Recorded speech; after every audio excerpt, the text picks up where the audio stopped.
আমি 16-17-তে গুম ছিলাম, যেবার গুম ছিলাম, ওইবারের ঘটনা। তো আমি যেখানে ছিলাম ওখানকার খাবার-দাবার একেবারে খারাপ, খাবার-দাবার বেশ ভালোই ছিল। খাবার-দাবারের কোনো মানে খাবারের কোয়ালিটিতে ওরকম কোনো কষ্ট হতো না। বাট এটা ছিল টোটালি মানে সলিডারিটি কনফাইনমেন্ট যেটাকে বলে।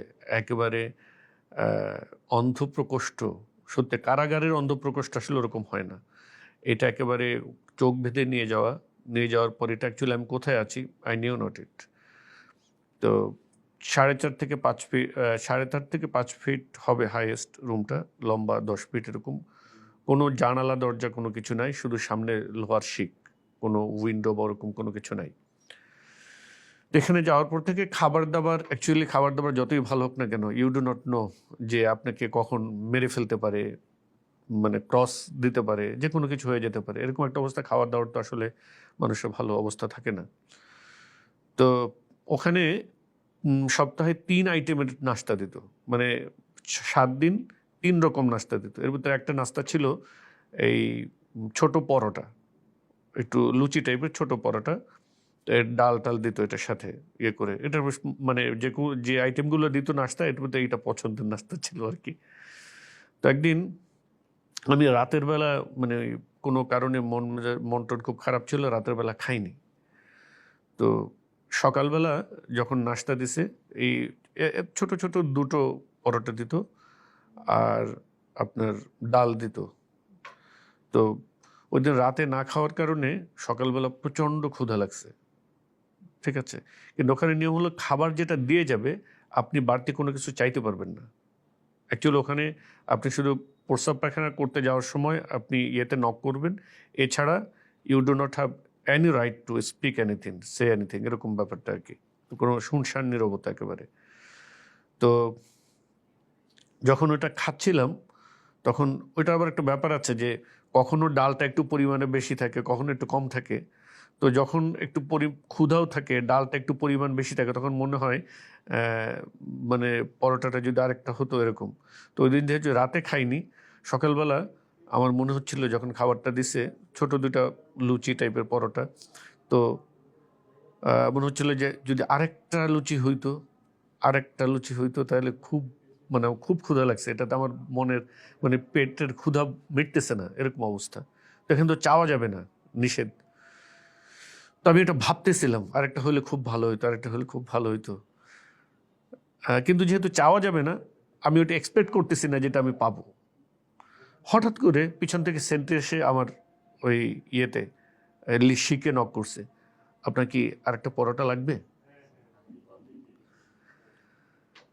মানে আমি জাস্ট বুঝাইতে পারবো না যে how was my feeling at that time, যে এটা আসলে কাউকে বোঝানো যায় না, বোঝানো সম্ভব না।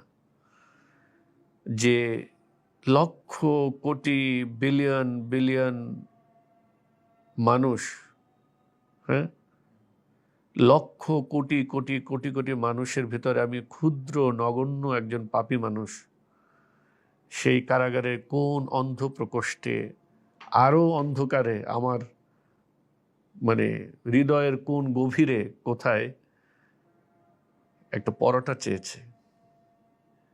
কিন্তু সে পরোটার প্রয়োজনটা মহান রব্বুল আলামিন, আরশ আজিমের মালিক, সপ্ত আকাশের মালিক, তার কাছে চলে গেছে। And he sent one of his slave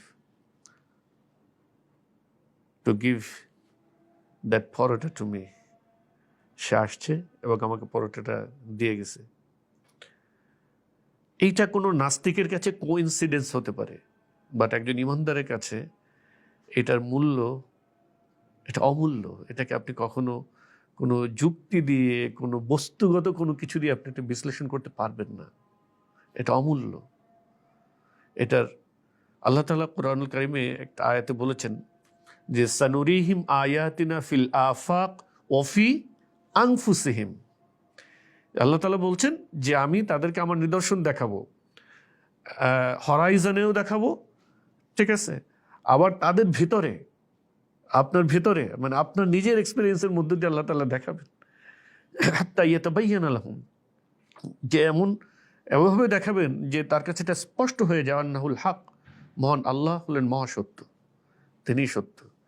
তো এই ঘটনাটা আমার কাছে একটা ছোট্ট ক্ষুদ্র একটা পরোটার ঘটনা, কিন্তু আমার কাছে এই ঘটনা মানে আমার মনে হয় যদি কেউ আমাকে গুলি করে হত্যা করে ফেলে এবং কোনো কিছুই করে, কিন্তু আমার হৃদয় থেকে মহান আল্লাহ যে আছেন এই জিনিস কেউ টলাতে পারবে না ইনশাআল্লাহ কোনোদিন।